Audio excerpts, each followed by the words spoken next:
Eu quero falar com você hoje sobre 5 fases de um avivamento. O tema da minha palavra é fortalecidos por Deus. Mas para contextualizar um pouquinho, eu vou me ater, o texto base dessa palavra, dessa mensagem, está lá em Crônicas, que começa do capítulo 29 e vai até o final do capítulo 32, 2 Crônicas. Fala sobre a vida do rei Ezequias. O rei Ezequias, ele assumiu o reinado em Jerusalém, onde o povo vivia totalmente no pecado.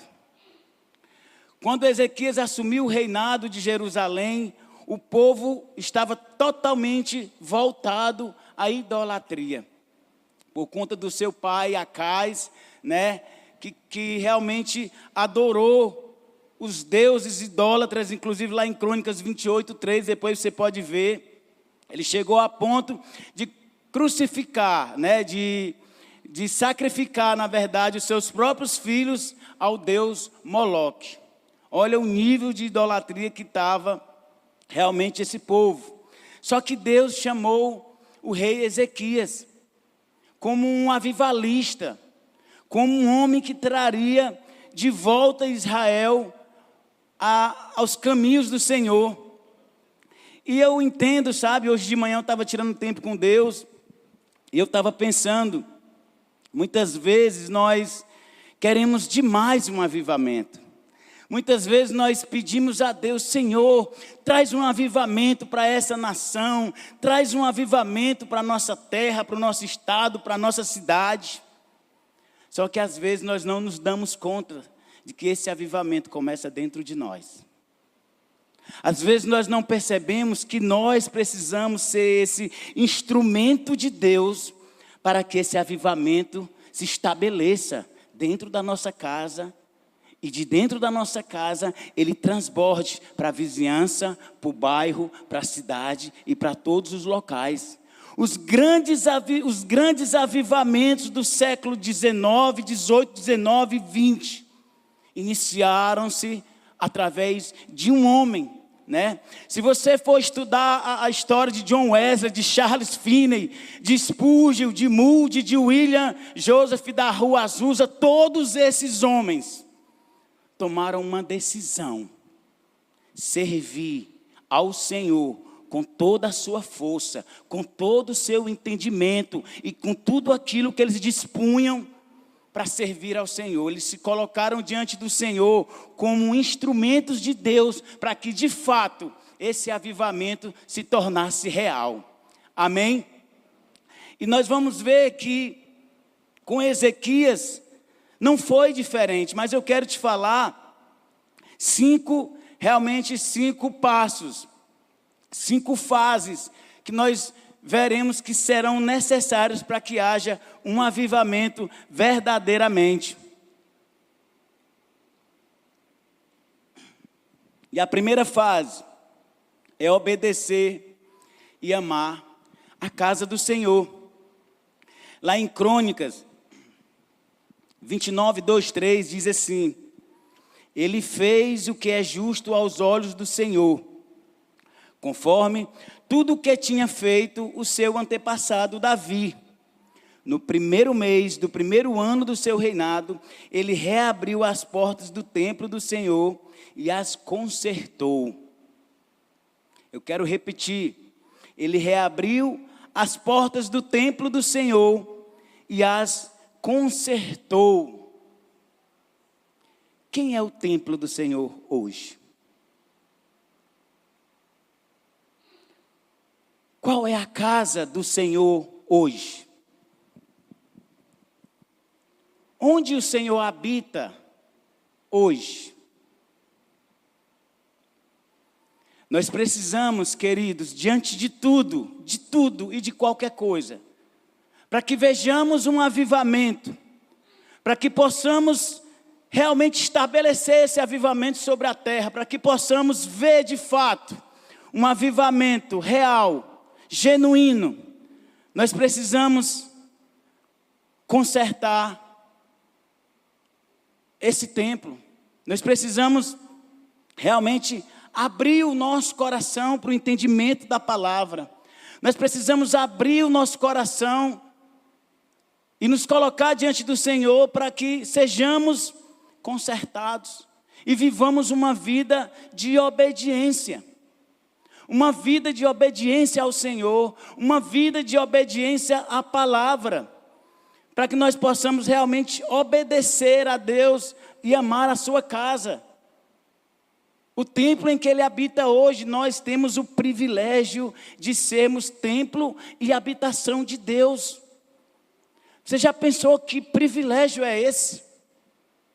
Davi não teve esse privilégio. Davi tinha Deus com ele, sim, de fato. Deus estava com ele, Deus estava sobre ele. Salomão tinha Deus com ele, Deus de fato estava com ele. Moisés, Abraão, Isaac, Jacó, os grandes homens da Bíblia. Mas eles não tinham o Espírito Santo morando dentro deles.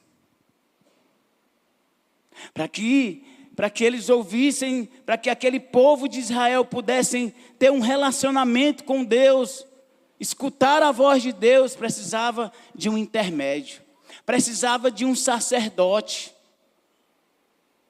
Mas sabe o que Deus fez?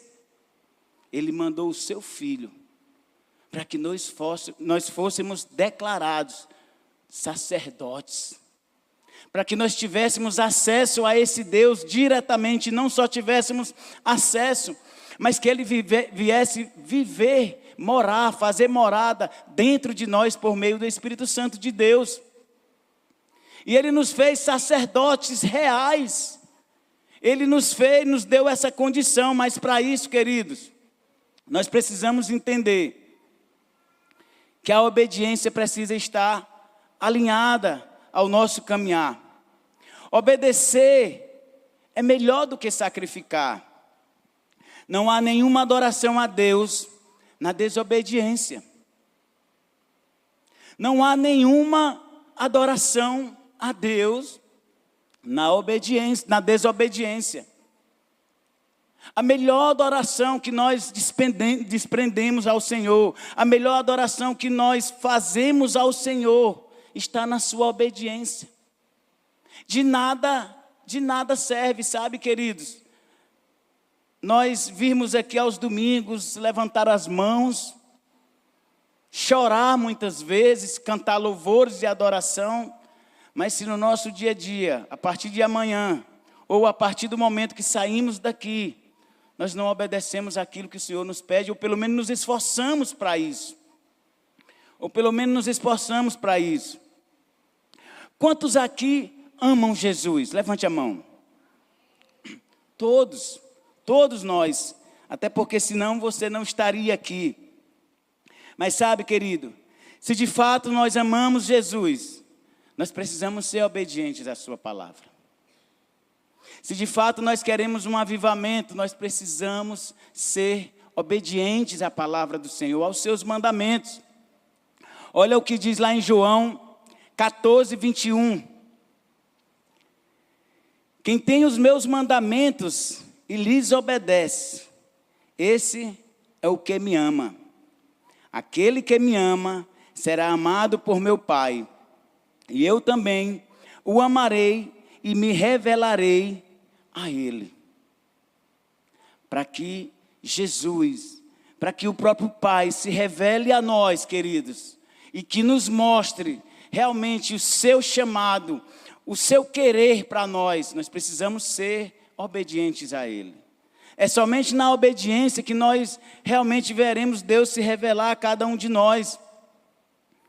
Lá em 1 Samuel 15, 22, diz assim: Samuel, porém, respondeu: acaso tem o Senhor tanto prazer em holocaustos e em sacrifícios, quanto em que se obedeça a sua palavra?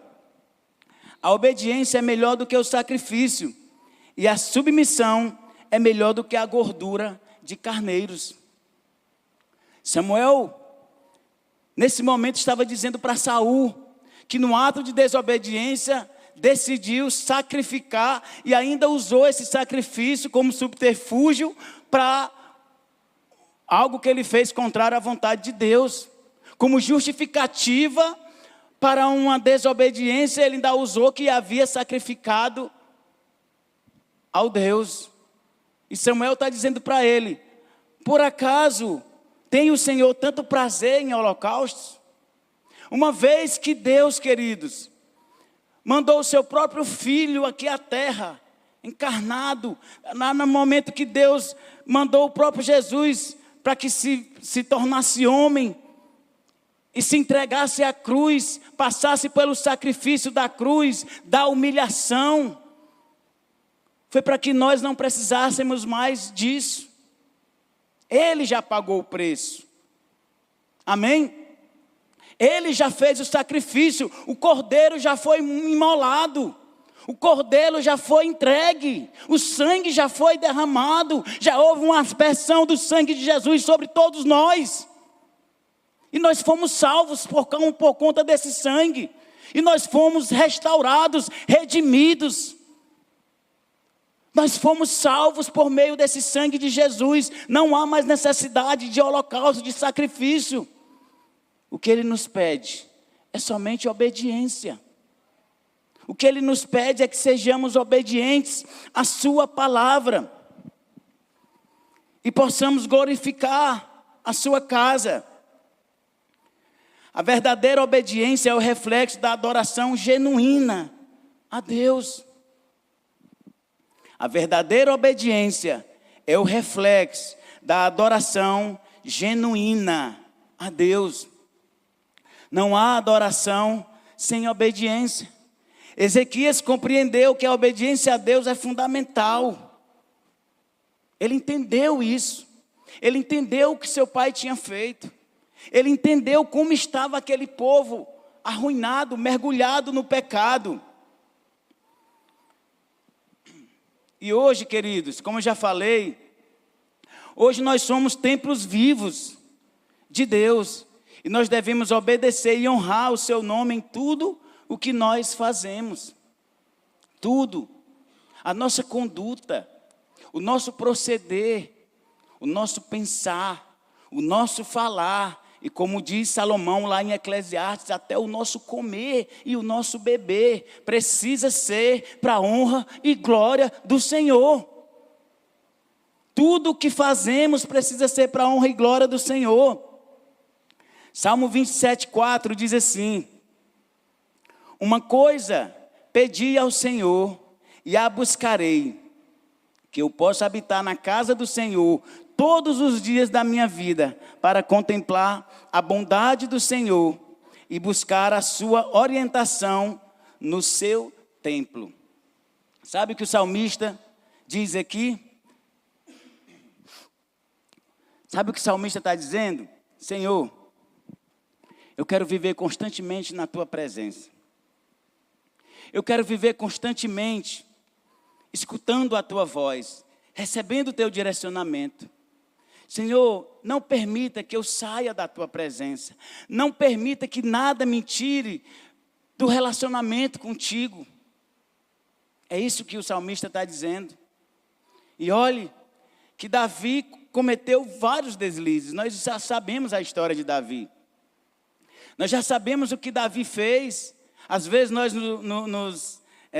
damos muito ênfase ao pecado de Davi em relação ao adultério. Mas Davi cometeu inúmeros outros pecados.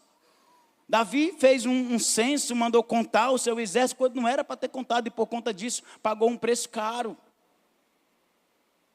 Davi, antes de cometer o pecado, deveria ter ido para a guerra e não foi. Então tiveram outras coisas que Davi fez, mas uma coisa, Davi não abria mão do seu relacionamento com Deus, do seu arrependimento, do seu quebrantamento. Nada que Davi fizesse o tirava da presença do Senhor. Quando o profeta Natan chegou para ele e contou, fez aquela analogia, contou uma historinha que a ficha caiu. A primeira coisa que Davi fez foi rasgar as suas vestes, colocar cinza sobre a sua cabeça, se prostrar diante do Senhor e se arrepender. Sabe, queridos, viver uma vida de obediência não necessariamente que bom que seria que fosse, era viver sem pecar, mas nós não somos capazes disso. Só houve um que foi capaz. Só houve um que foi capaz.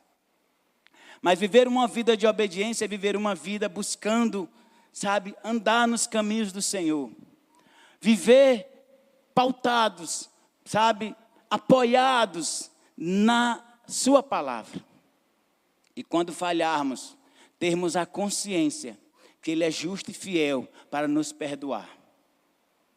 Termos a certeza que a sua graça e misericórdia nos alcançou.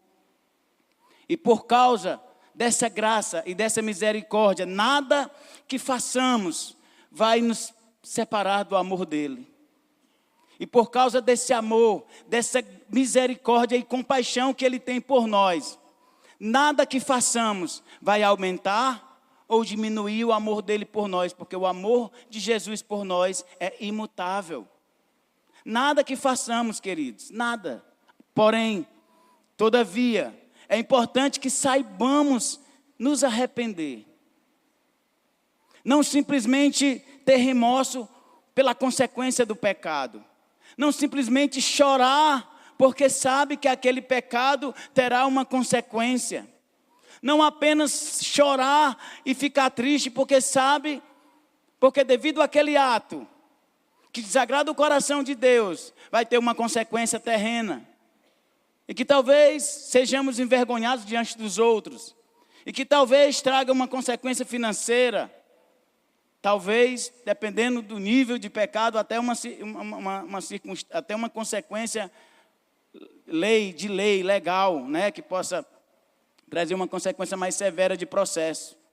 Mas nada disso pode ser a razão principal de nós ficarmos tristes, sabe, queridos? A principal razão de nós ficarmos tristes diante do pecado é que nós estamos desagradando o coração do Pai, daquele que foi capaz de entregar o próprio Filho por nós. Esse tem que ser o verdadeiro arrependimento, senão vira remorso, senão é só remorso. E o problema do remorso é que quando a consequência passa, quando o ápice da consequência passa, quando tudo se desfaz e volta à rotina normal, a gente vai e peca de novo. O arrependimento não. O arrependimento é mudança de mentalidade. O arrependimento é mudança de rota. O arrependimento é decidir não mais pecar, é decidir não mais cometer os mesmos erros. Amém? Todos me compreendem? Então, para que haja um avivamento, queridos, é necessário obedecer e amar a casa do Senhor.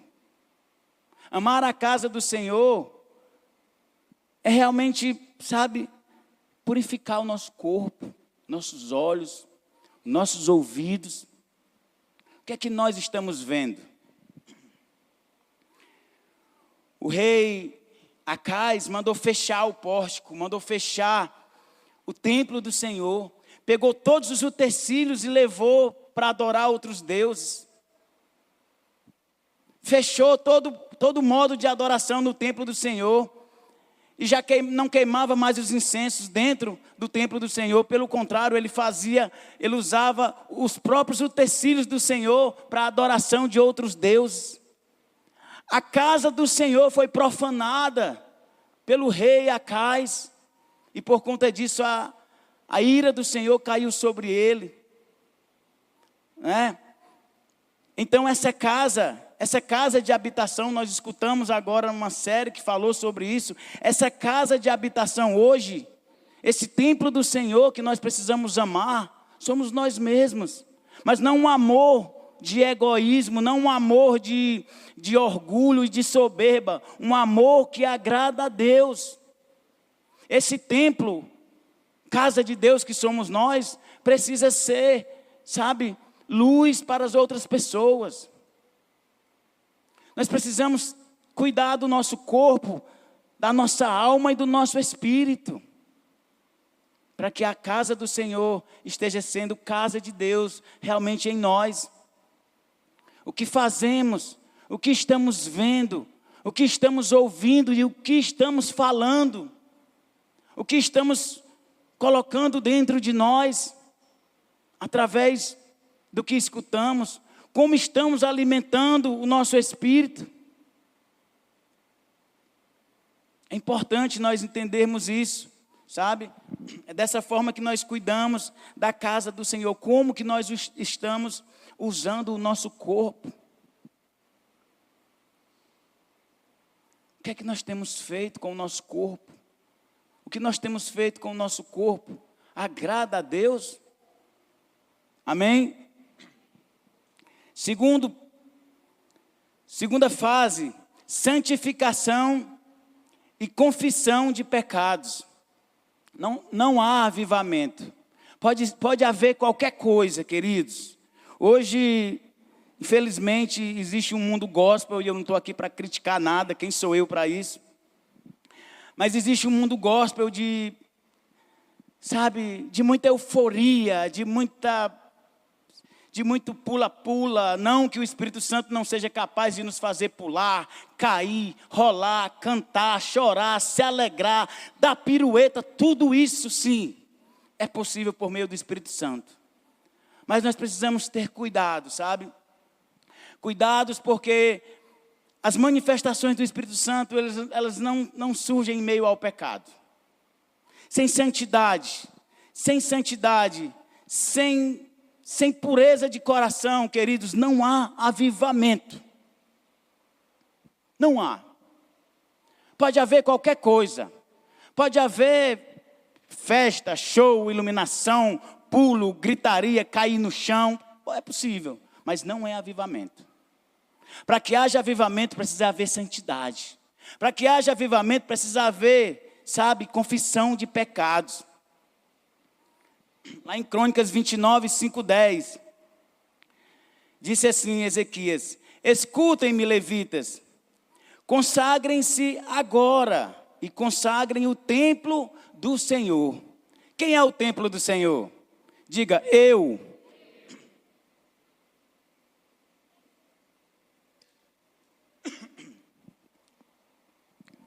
O Deus dos seus antepassados.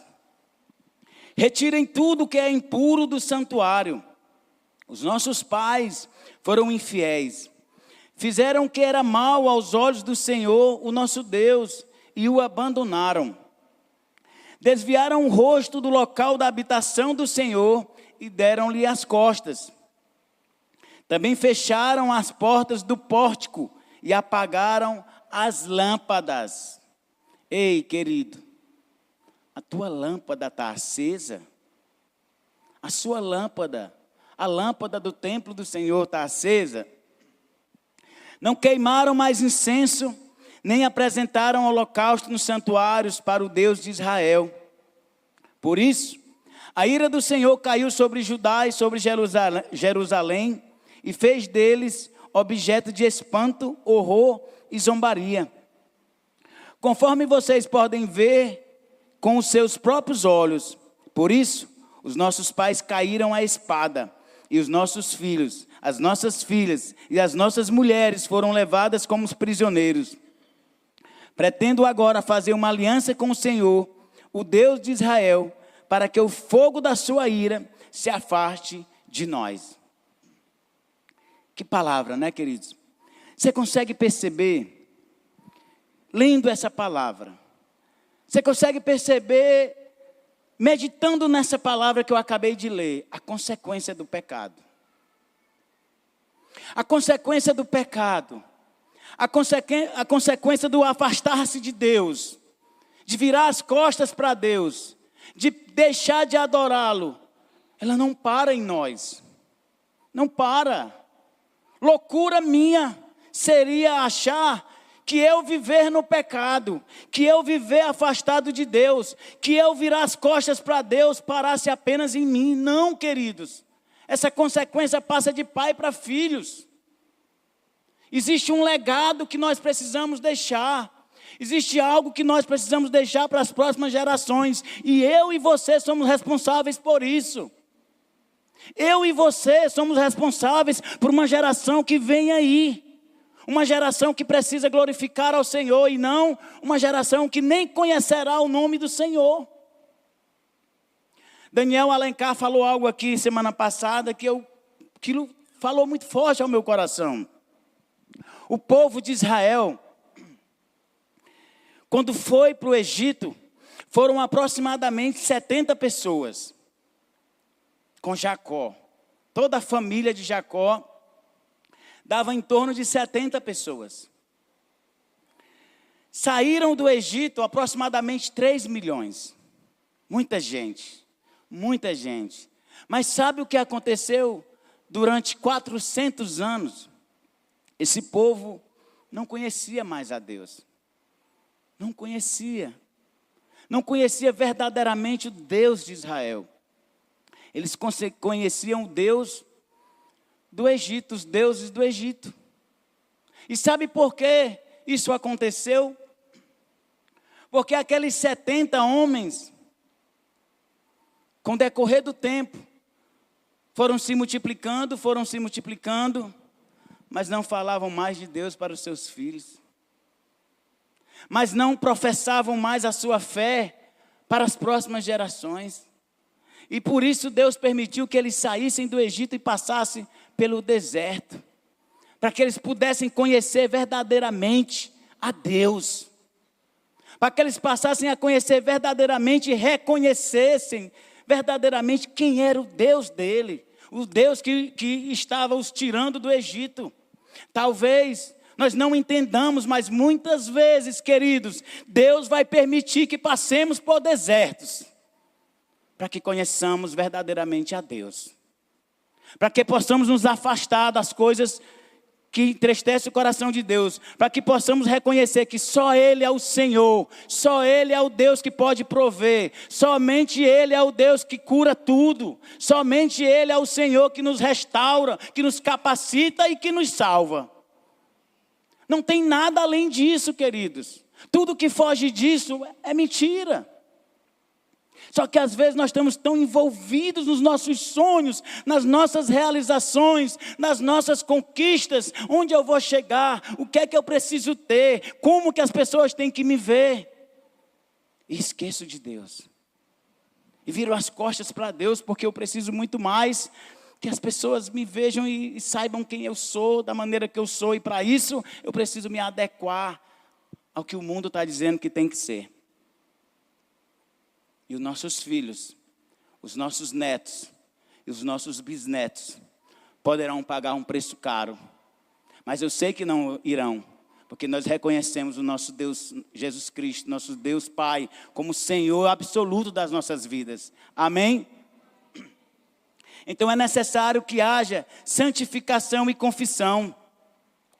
Crônicas 7:14, esse é um dos textos mais lindos que eu vejo na palavra. Um deles, diz assim: se o meu povo, que se chama pelo meu nome, se humilhar e orar, buscar a minha face e se afastar dos maus caminhos, dos céus eu os ouvirei, perdoarei os seus pecados e curarei a terra. Sabe, queridos, é isso que Deus pede de nós. É isso que Deus pede de nós.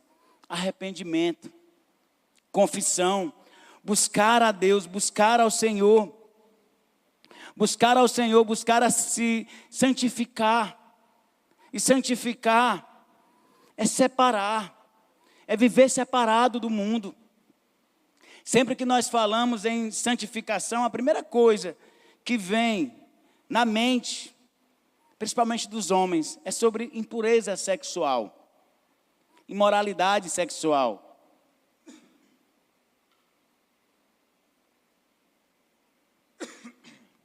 Mas não é só isso. Santificar-se é separar-se das coisas do mundo. E sabe, muitas vezes nós precisaremos nos separar até do que é legítimo. Até do que é legítimo. Se essas coisas legítimas nos afastam de Deus, é legítimo trabalhar? Sim ou não? Sim, claro que é. É legítimo ter lazer? Sim ou não, gente? Sim, claro que é legítimo. É legítimo viajar, passear? Claro que sim. Mas se essas coisas nos roubam de Deus, se essas coisas roubam o nosso relacionamento com Deus, se essas coisas nos roubam de Deus, a ponto de virarmos as costas para Deus, para vivermos no lazer, a ponto de virarmos as costas para Deus, para vivermos trabalhando, a ponto de abandonarmos, sabe, o tempo de relação com Deus, para vivermos nos divertindo, é pecado do mesmo jeito. Precisa de arrependimento. Amém? Mas deixa eu explicar uma coisa para você.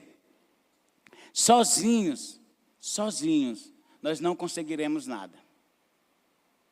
Por mais que queiramos ser santos, que na verdade nós já somos por meio de Jesus, mas por mais que queiramos viver uma vida de santidade, somente pela força do nosso braço, nós não conseguiremos.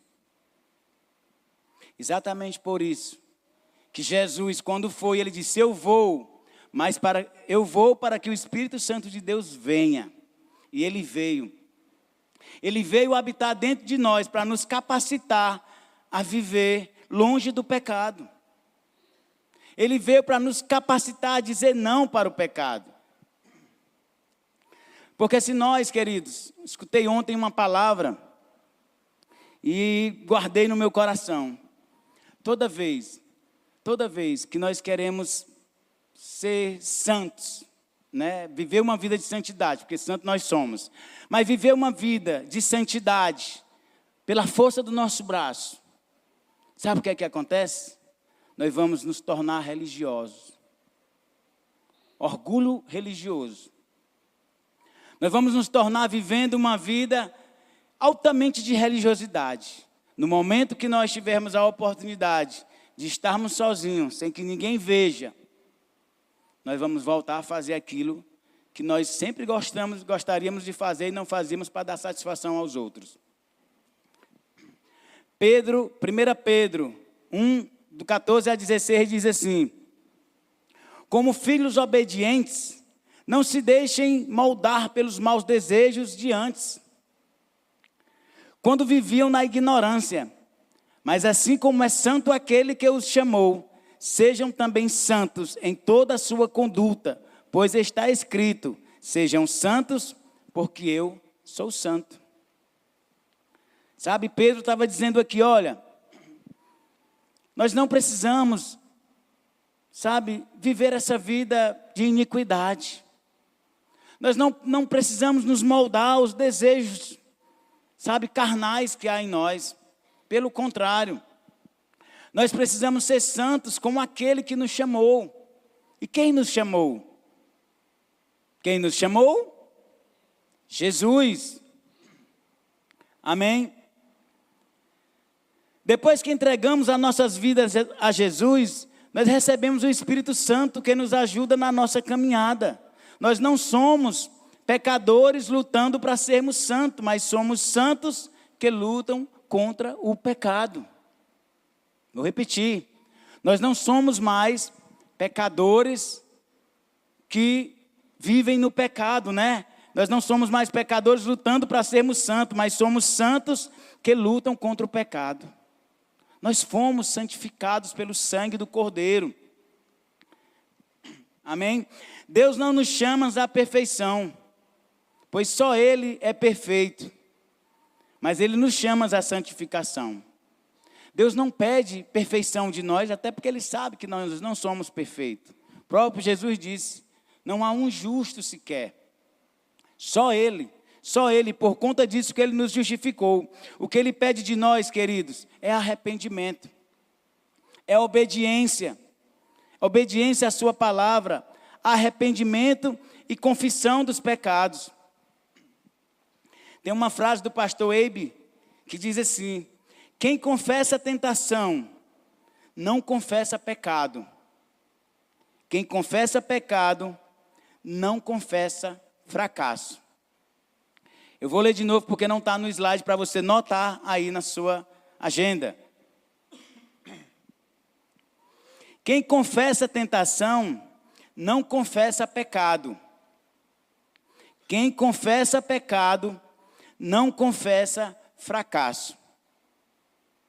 Sabe, queridos, todos nós, sem exceção, somos tentados. Todos. Inclusive até Jesus foi. Por 40 dias ele foi tentado no deserto, mas não pecou. Nós estamos passíveis de pecar. Nós somos tentados dia após dia. A Bíblia diz que o diabo é como um leão faminto ao nosso derredor, buscando a quem tragar. E o que nós precisamos fazer, irmão Gilson, para não cair? Para não cair no pecado, no desejo, naquilo que nos puxa o tempo todo? Vigiar e orar. Vigiar e orar, primeiramente. Precisamos vigiar. 1 Coríntios 10, 12 e 13 diz assim: portanto, aquele que pensa que está de pé, é melhor ter cuidado para não cair. As tentações que você tem de enfrentar são as mesmas que os outros enfrentam. Às vezes, a gente diz assim: meu Deus, por que eu passo tanto por isso, Senhor? Será que é somente eu? Às vezes, aí a gente começa a olhar para os outros irmãos da igreja. Eu vejo fulano, é tão santo, é tão puro. Eu vejo Beltrano, que é um homem de Deus, uma mulher de Deus. E eu vivo assim, sendo tentado ao pecado. Deixa eu te falar uma coisa, não se engane. As aparências enganam. Todos nós. Não olhe para mim porque eu estou aqui em cima com esse microfone, pregando para vocês, falando da palavra de Deus, que eu não sou tentado, eu sou diariamente tentado. Diariamente eu sou tentado, e sou tentado em todas as áreas, irmãos. Eu luto contra o pecado. Eu luto contra aquilo que meus olhos veem. Eu luto contra aquilo que vem na minha mente, os pensamentos impuros, pensamentos errados. Eu luto todo dia contra a soberba, contra o orgulho. Todo dia eu tento matar. Hoje mesmo, antes de subir aqui, eu estava orando ao Senhor, me derramando na presença do Senhor. E eu disse: Senhor, tira de mim tudo aquilo que não pertence a Ti, Senhor. Tira de mim todo orgulho, toda soberba, toda prepotência, porque eu sei que tudo que eu falarei hoje será vinda do Teu coração, não será de mim. Porque eu não sou capaz de falar de mim mesmo. Porque eu sou um homem falho, eu sou um homem pecador, sou um homem que caio muitas vezes. A diferença, queridos, é que eu aprendi que quando eu caí, existe um advogado fiel que está disposto a me perdoar. E quando eu entendi isso, a minha vida mudou de rumo. Quando eu entendi isso, eu passei a olhar para o pecado como algo que eu já venci. Na verdade, Jesus venceu por mim. Eu apenas desfruto dessa dádiva, dessa graça de Jesus. E sempre que fraquejo, caio, eu digo: Senhor, me perdoa. Me perdoa, Deus. Às vezes eu estou dirigindo, existe algo que eu não era para ver, e a gente acaba olhando, que olho, eu digo: Deus, não permita que meus olhos admirem isso, Senhor. Eu sei que isso não te agrada. Às vezes eu estou em alguma situação e eu me iro. Sabe, depois eu digo: Senhor, não faz parte de minha ira, pelo contrário. O que habita em mim, Senhor, é o fruto do Espírito Santo, do amor, da paciência, da longanimidade, da mansidão. É isso que faz parte do meu ser. Essa é a minha identidade, Senhor. Essa ira não pertence a mim, me perdoa. E é assim que nós precisamos viver. Sabe? O pecado bate à nossa porta, mas nós precisamos dizer não para ele. Outra coisa, outra atitude, queridos, que me ajuda a viver em santidade, que me ajuda a andar numa vida de santidade, é a transparência. Primeiro tempo com Deus, secreto, oração, busca, como eu já falei. Primeiro a transparência com Deus, fala para Ele. Ah, irmão Gilson, mas Deus já sabe de tudo.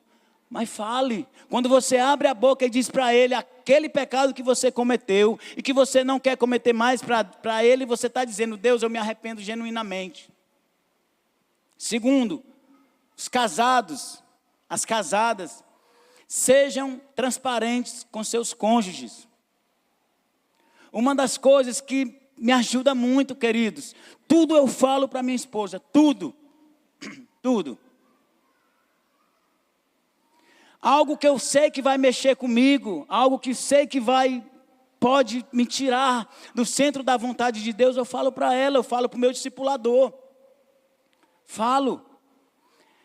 Todo casal tem seus problemas, todo casal tem seus momentos, né, de conflito interno, né, não grandes, mas todo casal tem. Mas toda vez que eu e a minha mulher discutimos, temos alguma coisa que pode, né, arranhar a nossa relação. Quando nós vamos para o discipulado, é a primeira coisa que nós falamos. Sabe por quê? Porque quando nós confessamos, quando nós abrimos nosso coração com transparência, primeiro para Deus, como eu te falei, mas para alguém que cuida de você, para teu líder, para tua esposa, para alguém que você sabe que vai te ajudar, que tem princípios da palavra de Deus. A Bíblia diz lá em Tiago 5,16, confessai os pecados uns aos outros para serem curados.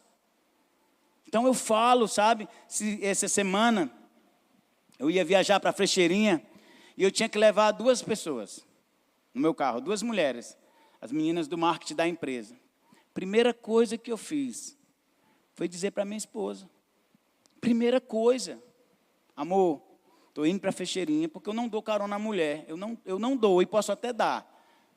Se for, exemplo, né, Tamires, está vindo para o louvor, está atrasada. Quando morava minha vizinha, da Mira, eu tenho uma Tamires como uma filha. Né? A Tamires desde pequenininha cresceu, né? Então eu tenho uma Tamires como uma filha. E aí já aconteceu, né? Gilson, estou atrasada, vou cantar no louvor, me dá uma carona, ela vem no banco de trás e eu trago. Mas geralmente eu não dou carona à mulher, principalmente se estiver sozinha. Né? Então, irmã, se você estiver em algum lugar aí, porventura, e me pedir uma carona, você estiver sozinho, eu disser que eu não posso lhe levar, não me ache chato, não me ache que eu sou, né?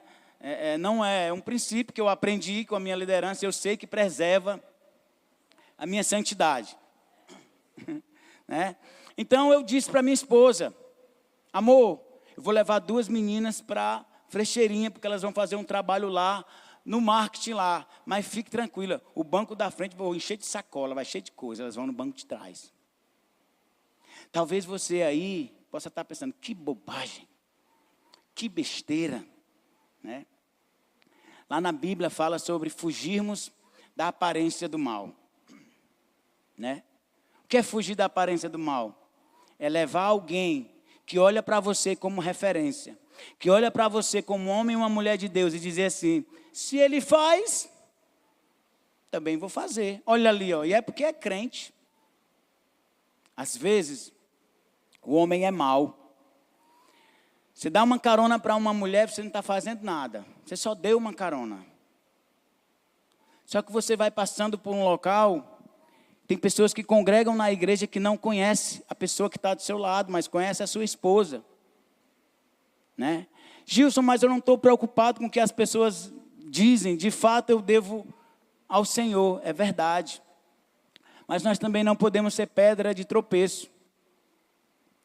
Eu tenho um testemunho, todos conhecem, sobre o alcoolismo. Eu não bebo nada que contém álcool. Nada. Primeiro, porque eu não tenho a menor vontade. Já fui curado para a honra e glória do Senhor. Fui curado. Segundo, uma taça de vinho é pecado? Sim ou não? Digam, irmãos. Não é. Você não vai ver de Gênesis a Apocalipse nenhum trecho da Bíblia dizendo que beber é pecado. Porém, a bebedice é pecado. Se entregar aos prazeres da bebida é pecado. Embriagar-se é pecado. Então, alguém que abre um vinho e toma uma taça de vinho no jantar, ou no almoço com a esposa, não tem problema nenhum. Para mim, para o Gilson, isso é pecado.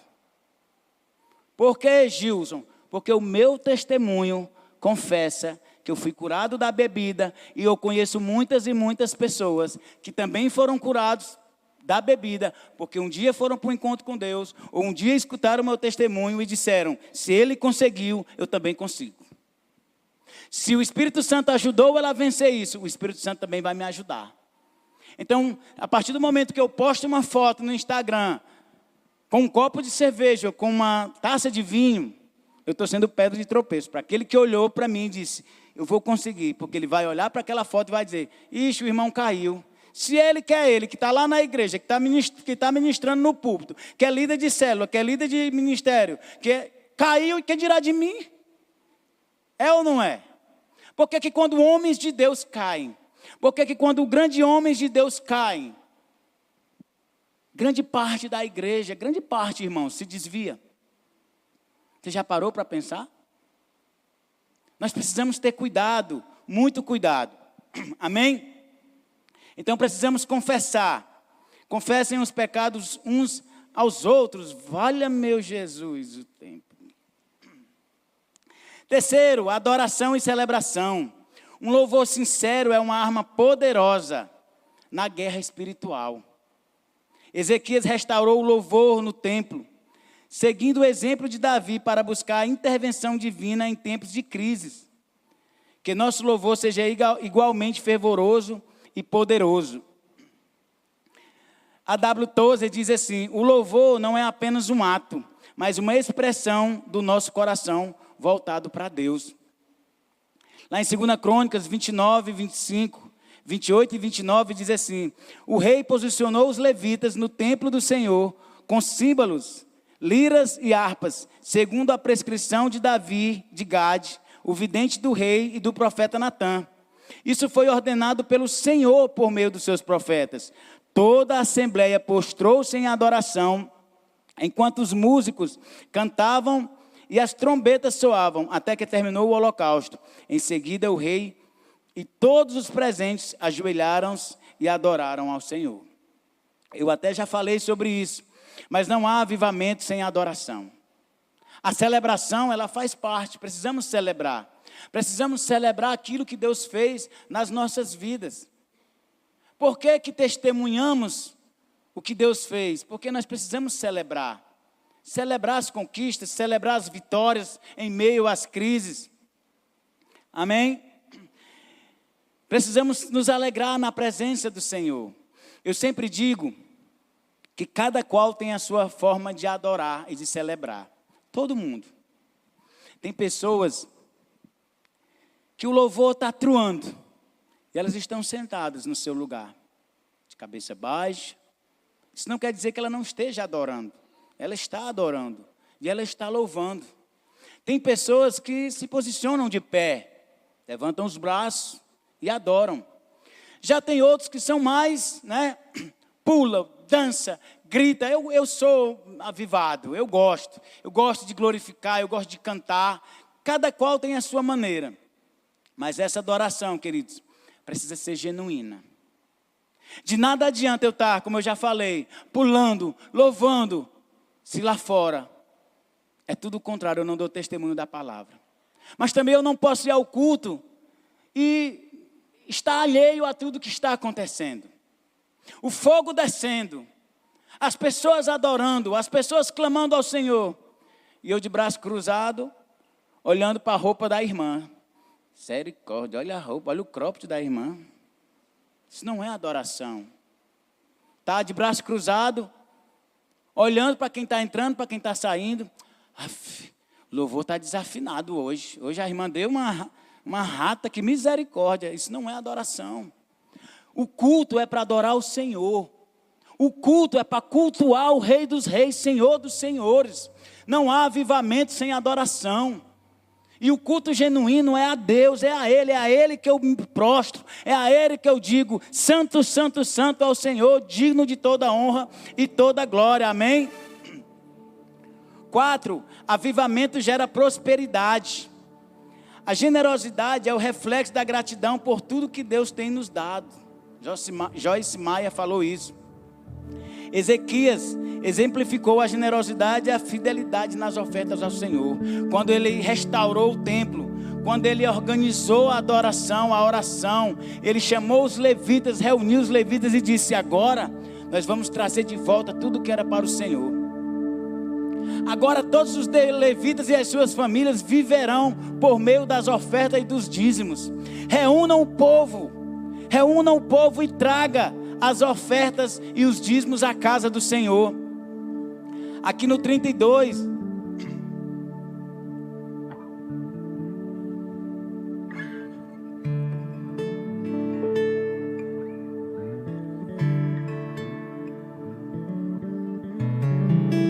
deixa eu ver. Aqui no 30, ele diz assim: e ele foi bem sucedido em tudo o que propôs a fazer.